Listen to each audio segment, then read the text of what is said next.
Et l'on sort de la cuisine pour regarder la ville autrement avec notre expert en architecture, David Habitant. Bonjour. Bonjour Amélie. Heureuse de vous retrouver pour un nouvel été ensemble. Et parmi tous les objets de la ville que l'on va scruter ici pendant l'été, la voie cyclable, c'est la grande gagnante de cette année 2021. Ouais, effectivement, à en croire, les chiffres mesurant l'utilisation du vélo en France, 32% d'augmentation au premier trimestre 2021 par rapport à 2019.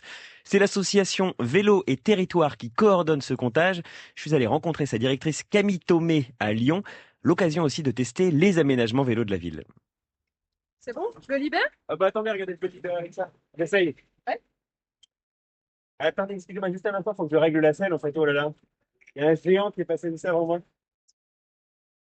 Bon bah ça commence, hein.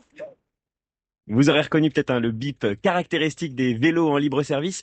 Dans la métropole lyonnaise, on les appelle les Véloves, qui ont battu eux aussi des records d'utilisation, du fait évidemment de la crise sanitaire qui a incité nombre de citadins à éviter les transports en commun. Tandis que les municipalités multipliaient les coronapistes créées en urgence à la sortie du premier confinement. Oui, et qui tendent à être pérennisées d'ailleurs pour une bonne partie d'entre elles.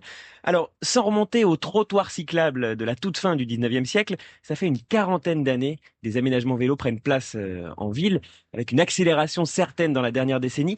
Il y a 3 ans, par exemple, était inauguré le tronçon allant du pont Winston Churchill au pont de la Guillotière, sur la rive droite du Rhône.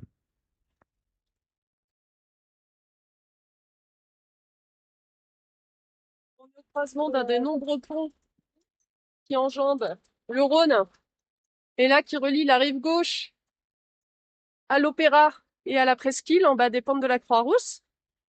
Donc là, vous voyez, on est sur une piste cyclable bidirectionnelle des hauteurs qui croise une piste cyclable bidirectionnelle en traversée du pont, qui sont toutes les deux vraiment assez récentes.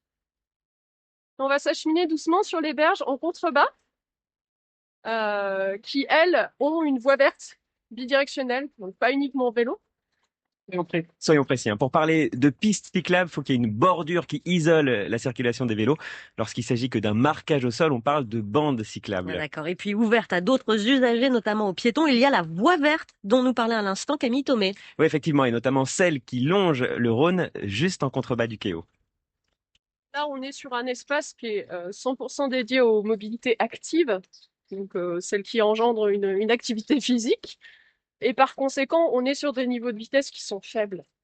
Et c'est ça aussi les modes actifs sur un espace de cette nature, ou même dans des villes apaisées, c'est que tous les dispositifs de sécurité, de protection, de stop, de feu rouge, etc., peu à peu deviennent superflus. C'est comme ça qu'on apaise la ville. Avec la baisse de la vitesse, on peut se passer plein de choses dans une ville. Et voilà un autre des usages des aménagements pour cyclistes. Toutes ces voies vertes, tous ces quais réinvestis dans toutes les métropoles en France, en éloignant la voiture, en installant des activités pour les flâneurs ou pour les sportifs, ils participent aussi à redessiner la ville.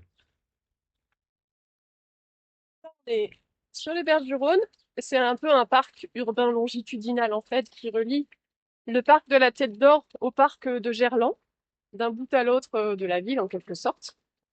Il faut s'imaginer que ce bel endroit, donc qui est assez emblématique de la ville désormais, c'était des contrôles techniques de voitures, un méga parking moche, et éventuellement des sorties de boîte de nuit, quoi.